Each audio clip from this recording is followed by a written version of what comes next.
Hi friends, welcome back to our channel. ఈరోజు మనం general studies గురించి చూద్దాం. కాకతీయ సామ్రాజ్యంలో ముఖ్యమైన వాడరేవు మోటుపల్లి. హిరణ్యగర్భ అనే క్రతువును ఎవరు నిర్వహించారు? దంతిదుర్గుడు. గోర్జర ప్రతిహార రాజవంశ స్థాపకుడు ఎవరు? మొదటి నాగభట్టు.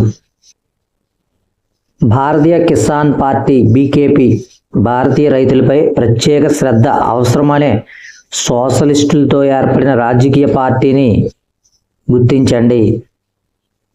భారతీయ లోక్దల్ బిఎల్డి.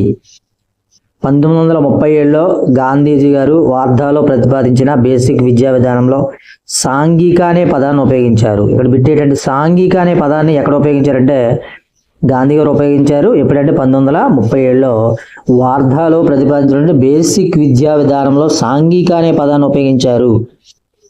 సాంఘిక శాస్త్రం అనేటువంటి ప్రస్తావన ఎప్పుడు వచ్చిందంటే 1937లోనే వచ్చింది. భారతదేశ విద్యా ప్రణాళిక 1952 విద్యా సంవత్సరం నుంచి సాంఘిక శాస్త్రం అనే దాన్ని అమలు చేయడం జరిగింది. 1937లో బేసిక్ విద్యా విధానంలో సాంఘిక అనే పదాన్ని ఉపయోగించారు. 1937లోనే సాంఘిక శాస్త్రం అయినటువంటి అంశం అయినటువంటి ప్రస్తావనలోకి వచ్చింది. 1952 విద్యా సంవత్సరం నుంచి దాన్ని అమలు చేయడం అయితే జరిగింది. 1952-53లో ఏర్పడినటువంటి కమిషన్ ఏంటంటే లక్ష్మణ స్వామి మొదలియార్ కమిషన్ లేదా సెకండరీ విద్యా కమిషన్. వీటి యొక్క సిఫార్సు మేరకు 1952లో భారతదేశ విద్యా ప్రణాళికలో సాంఘిక శాస్త్రాన్ని ప్రవేశపెట్టారు.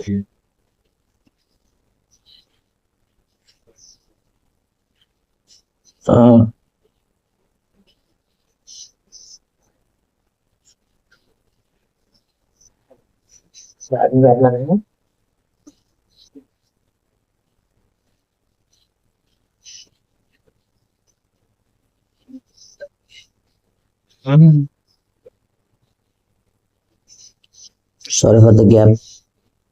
Next slide. అతి చిన్న వయసులో ప్రధానమంత్రి పదవి చేపట్టిన వ్యక్తి రాజీవ్ గాంధీ.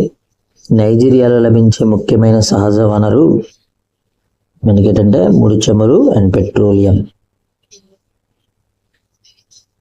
అతి చిన్న వయసులో ప్రధానమంత్రి రాజీవ్ గాంధీ. మన దేశంలో గ్రామ పంచాయతీల ఏర్పాటు రాజ్యాంగంలో ఆర్టికల్ అంటే అది ఆర్టికల్ 40. 1905లో రష్యాపై విజయం సాధించిన దేశం జపాన్. 1905లో భారతీయుల దుస్థితిని వివరించడానికి ఇంగ్లాండ్ వెళ్ళిన వారు గోపాలకృష్ణ గోఖలే అండ్ లాలా లజపతి రాయ్. ఫ్రెండ్స్, మన వీడియో లైక్ చేయండి, షేర్ చేయండి, సబ్స్క్రైబ్ చేయండి మర్చిపోవద్దు. Friends and family members share చేయండి.